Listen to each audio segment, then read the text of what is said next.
We only get one chance at making a first impression. And so we've been practicing on polishing that first impression so that way we have more chance of taking control of the conversation from the very beginning, starting the conversation on a positive note, and really setting the tone for the clients that this is going to be an incredible experience for them that's going to be positive. Hey, difference makers, welcome back to another episode of the Difference Maker Revolution podcast. This must be some type of world record because today we're joined by Steve Saporito in Melbourne, Australia, Jeanine McLeod in Tampa, Florida, Ronan Ryle in Clane, Ireland, and myself, John O'Ryle in Clane, Ireland. So we have the four of us again. This is the third podcast in a row? I know, it's fantastic. We're so privileged to be in your presence. We can't get enough of each other. Okay, so today, I know over the last couple of weeks in the Inner Circle, Jeanine and Steve have been running a master show with the members on their opening of their discovery calls. And I think it would be really interesting and insightful for people who aren't members, and even for people who are members, to kind of hear this for a second, third, fourth, fifth time, because we know it takes 20 times for you to actually hear it, right? So, Steve and Jeanine, what have you guys been talking about on the coaching calls? Phil, Ronan, and I in, because we've been busy building out the AI Coach version 2. So we haven't really been present. But you guys, tell us what's happening. We get the fun stuff, Jono. We get to hang out with all the members and all the people. Well, you guys are playing with your computers. It's so good. So good. Well, we've been coaching because a lot of members, or a lot of people are always wanting more clients or always wanting to book better quality clients. And it starts with the discovery call and being able to get people on the phone. And we only get one chance at making a first impression. And so we've been practicing on polishing that first impression so that way we have more chance of taking control of the conversation from the very beginning, starting the conversation on a positive note, and really setting the tone for the clients that this is going to be an incredible experience for them that's going to be positive. And I think the members, Jeanine, you've been watching the chats and of what the members are saying and their experience more than I have, because I'm an old man. I can't see it as well as you. As you, you're more on top of it. So what have they been saying? Well, it's interesting because it's a lot of chatter about the preparation and being ready to pick up the phone, whether they're dialing out or the phone is ringing and they're picking up. And so being ready and having your smile on so that you can sound happy and you have a good tone, and it's easier to talk when you're prepared. It's really hard to talk when you're not. And that's where the filler words come in and people end up getting bogged down in over explaining. What's a filler word, Jeanine? Jonathan, I don't know. I'm not really, I'm not sure. I don't know. What is a filler word? Jonathan, that's one good filler word that people use a lot. Feels like people tend to go off onto tangents because they're not ready, just not ready. I think that's one of the topics that we covered. Was some of the things we saw were, although this is something that we're expecting our members to be doing every day, multiple times a day, they still were caught off guard and were unable. Simple things like not being able to remember their studio name. Some people struggle to remember their own name. Some people struggled to know what their offer was. So really, really honing in on what are all the different components that we need to deliver and polish that, making sure that we're ready, because we know that when somebody calls us back, because we're leaving messages for people, when they call back, and this is one thing that surprised me, that some members were saying, it catches me off guard because they're calling back and I'm not prepared. But we have to be ready, because if we're able to answer the phone from an incoming call, the conversion rates on those conversations are so much higher. And what we're hoping for is for the client to call us back so we can pick it up.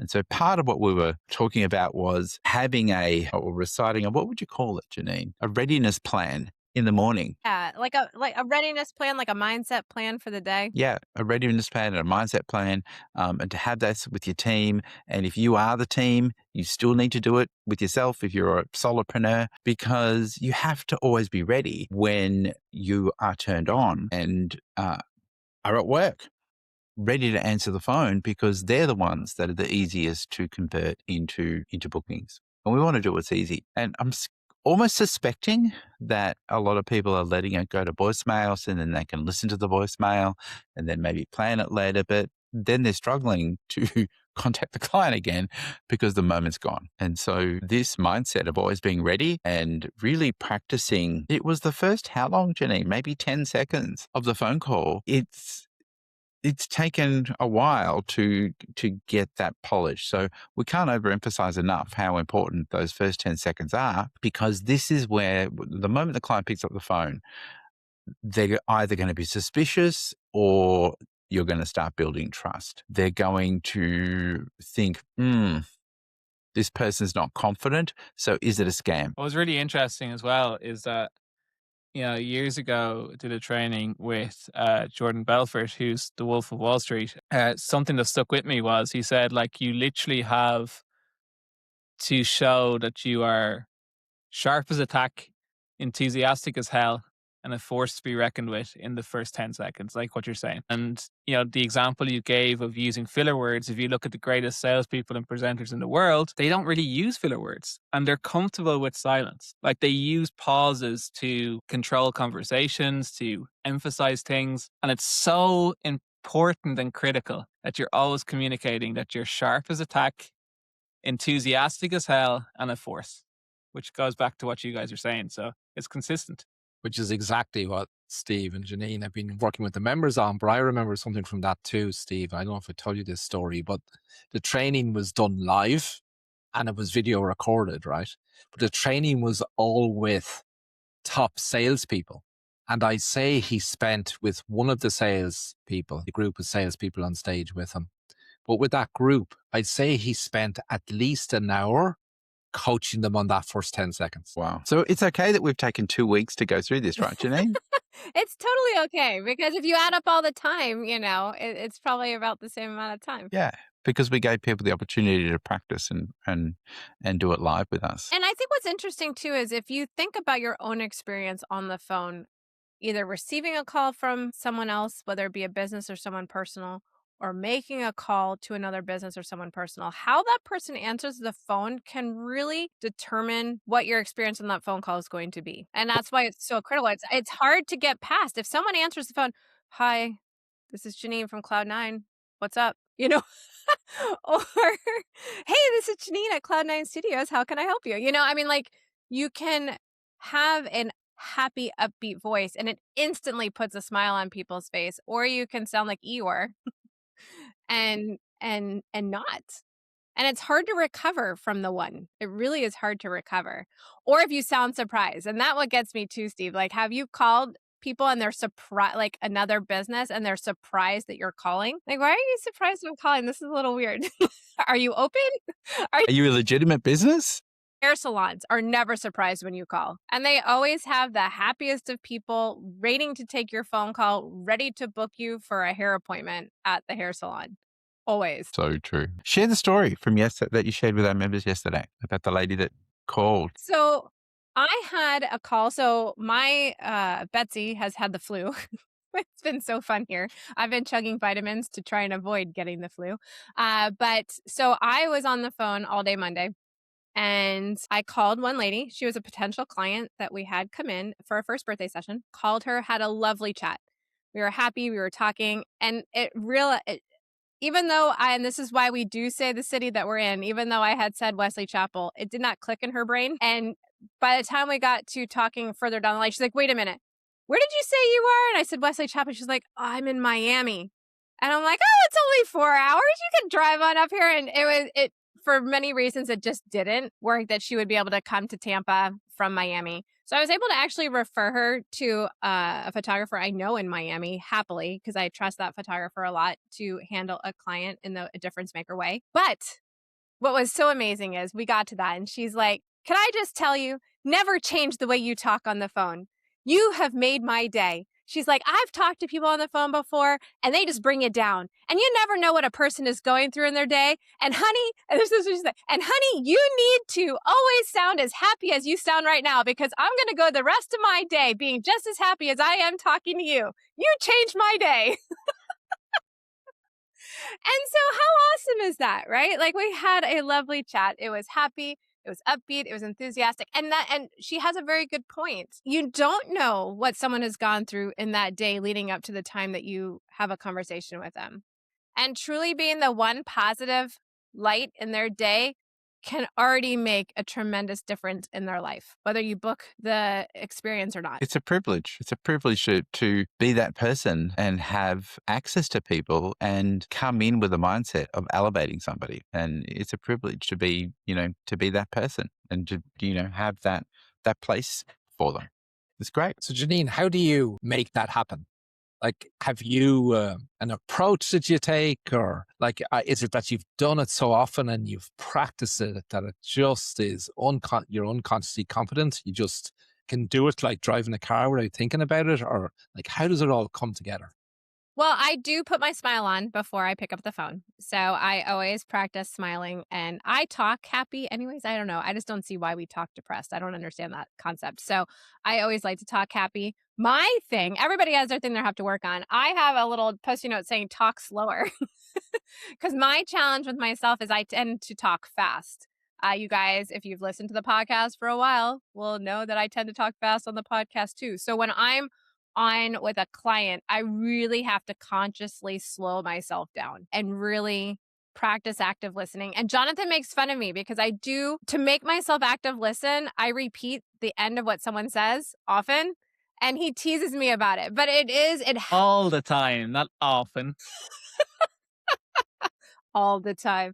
But I do feel that people feel like you're listening to them, and they feel heard and seen. And so I don't know, it's just something that I do. It doesn't have to be. Steve doesn't do that. He active listens differently, but I often tend to, well, you don't. You have all your brilliant words, Steve. We have to do what we need to do in order to become even somewhat Steve-like. So no, I try to listen. I try to have all the distractions away. My cell phone's flipped upside down. My laptop doesn't ding me, because a slight distraction can totally take you off of your game. And so I erase all the distractions and I get in the total mindset of who can I brighten the day of right now. And that's how I go into the phone call. It's like the key for your brain, Jeanine. It's like, like your operating system, your processing. It's like, as you repeat something, it's like telling your brain, open brain, take in this information. Thank you.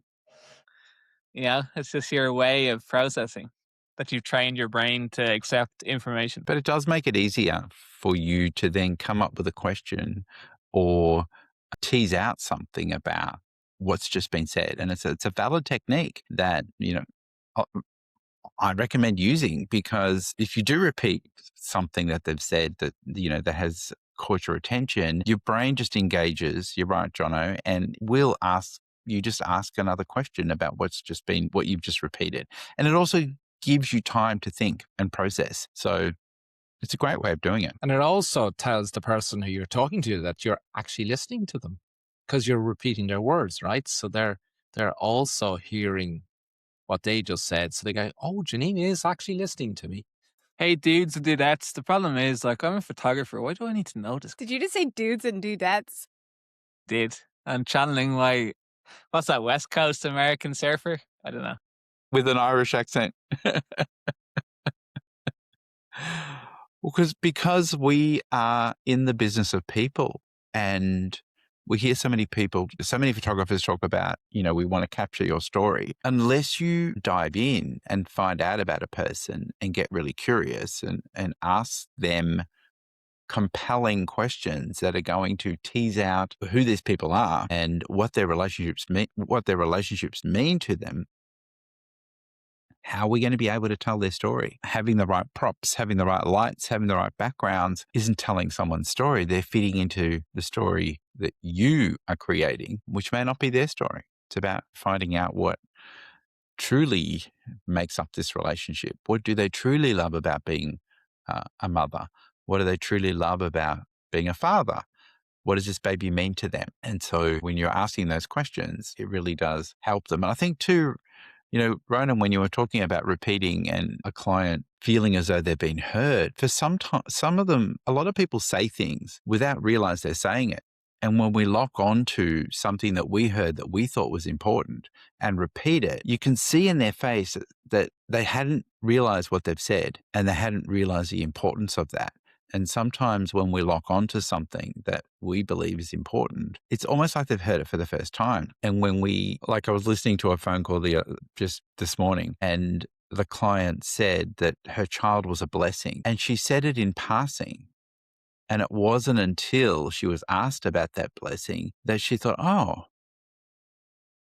what does that mean for me? And when we asked about that and she got to explain what that meant, I think it was the first time that she realized what she had said really meant to her. And so I think that although, when we repeat something, clients feel as though they've been heard, sometimes it's also a realization of some of the words that they use, even subconsciously, without realizing how intentional it really is for them and what it really means. So I think when we were going through the exercise with a lot of people, there was a lot of eagerness. There was a lot of willingness. I think just polishing that first 10 seconds makes a huge difference to setting the tone and the direction, taking control. And I think a lot of what Jeanine was talking about before was putting on a smile, but setting an intention, really setting the intention of, well, what do you want for this person that you're about to answer? Who do you want to be for them? And for a lot of people, it was more about who they don't want to be. They don't want to sound like a salesperson, or they don't want to, their fear is that they're going to be price focused. And so, I'm a strong believer of what you resist persists. And the more that you worry about somebody being focused on price, the more you're going to look for evidence in everything that they say that is going to be price focused. And we create that in many cases. So one of the things that I see a lot, Steve, and I know you've seen it, and Jeanine and Jonathan's seen it, but this whole, you talked earlier about, rather than putting them through our system of props and poses and all that, we need to understand and have conversations to understand what the client story is, because every client story is different. So what about the documentary photographer who's just letting people be who they want to be and think that they're managing to capture the story without having any contact whatsoever? It's great that they're there for the day and they want to spend the day with the client, but there needs to be some understanding of what they're seeing, because if you know what it means for a mother, or for that person, it could be a mother or a father, a sister or a brother, what it means for them to watch their children play and how they interpret that play. What are those signals that they love the most when their children do play? What do they long for at the end of the day? What is it that shows them that they're doing a good job? What is it that they see in their partner that tells them that they are loved? What do they look forward to the most about certain parts of the day? And when you have that information, that changes what you look for. It changes the details. I think what you're saying, Steve, there is that, even your clients, if you document, right, without any conversation and try to understand their story, that often the clients don't know their own story, right? Unless you have that conversation. Well, that's exactly the feedback we're getting, that a lot of people are, when we're getting those video testimonials, clients are saying, we didn't even realize what this meant for us until we had the conversation. We had no idea that this was so important. And if you're going in without those conversations, you're not giving people this gift. And yes, we can get some great photos, but what does that say to somebody when they look at it? What are they hearing? What are they feeling? And if we haven't had those conversations and they haven't had that awakening, we can only really give them something that's quite superficial compared to if they have had the opportunity to talk about something that's meaningful to them and they've had these realizations about all these different things that matter to them, about their children, their partner, various parts of the day. Why is breakfast so important to them when they sit down together as a family, when they get the opportunity to sit together as a family, because it doesn't happen every day? Why, you know, why is it important that he knows that I have milk with my coffee, but not with my tea? And that can be important to somebody. It's all these little things that people know. You can then photograph with significance and purpose. Then that, a simple, adding milk to the coffee and stirring it becomes something that's important to them. And until those conversations, they don't even know that it is important. But you have to build a rapport. And we only get one chance at making it a first impression, and those first 10 seconds are crucial for how that client's going to turn up for that call. I'm always amazed how you always get, the same people saying, everybody's after the price. Nobody wants to talk to me. Everybody's suspicious. Everybody thinks it's a scam. And even within one business, I was speaking to somebody last week. It's the same offer, a whole lot of clients, a whole lot of leads coming in, because we call them potential clients, not leads, but we've got to translate it. A whole lot of potential clients. And one team member gets all the people that are grumpy and don't want to talk. And another team member somehow gets all the people that are bright, happy, chirpy, and are willing to talk. And then when that other team member calls all the grumpy people, suddenly they convert into happy people. And it's those first 10 seconds that shape how that person's going to turn up on the call, because they're sensing your enthusiasm, they're sensing your energy, and they will replicate that. And if we are confident in those first 10 seconds in delivering who you are, the name of your business, what did they do that caused you to call them, and that's delivered with confidence, with a tone that is inviting and warm and excited for them, then that's a whole other person. The other client's going to be this whole other person than when you pick up the phone. We were experiencing, thank you for calling. Oh, you've called. And then they forget the name of the studio. They don't know the name of the offer that they had entered. That person's going to show up differently on the other end of the phone when somebody isn't as confident. And it just takes a bit of practice and a bit of awareness. And I'm going to extend it on even further to first impression, because not every time do you get the person on the phone that you're calling. And that voicemail that you leave is also, I believe, very critical. Because if you sound disappointed that you're leaving a voicemail, or you fumble through it, or you're, like you just, and I have fumbled through a voicemail, I delete it and then I do it again. Because like something just throws you. But you have to deliver a voicemail happy, clearly, with confidence as well, because that really will determine if they're going to call you back or not. I mean, talk about a first impression. If it's something they can listen to and they're like, oh, I'm not going to call that person back. Or, oh my God, that person sounds fun to talk to. I can't wait to call them back. They seem this is going to be an amazing experience. I can tell already by the tone of their voice. It's like subconscious, like who you want to talk to versus who you don't. I've coached a number of studios, and listening to their messages, it's a great point, Jeanine. Sometimes you can hear them almost groan or moan with frustration at the start of the message. They go, oh, and then they'll leave their message. It's like, right? No one's calling you back if that's how it starts, and you give this sigh of disappointment, sigh of, oh, another one. And I know that we're talking almost into the ether sometimes when we're leaving a message on a voicemail, but we have to believe that we're actually talking to that person. And I think it's very easy to believe we're talking to a machine or into the ether, and it sounds like we're not talking to anyone. And the difference that it makes for you to picture that person that you're talking to and speak to a person, it's huge. Huge.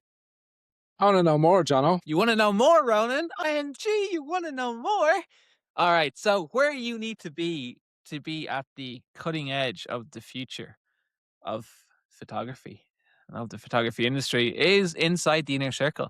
Because when you're a member of the inner circle, not only do you get an incredible community, incredible access to this coaching team that's going to help you to achieve your version of success and become a difference maker photographer, but you're also going to get access to our 24/7 virtual coach, KCB. And KCB is a game changer. It's incredible. what she can do for you and your business to accelerate your success. And that's why we've called what KCB sits in Accelerator AI. So make sure if you want to have access to Accelerator AI by Difference Maker Revolution, access to your 24/7 virtual coach KCB, access to an incredible community and these incredible coaches to help you accelerate your success, then click the button below, apply for Inner Circle, and we can't wait to see you on the inside. Woo!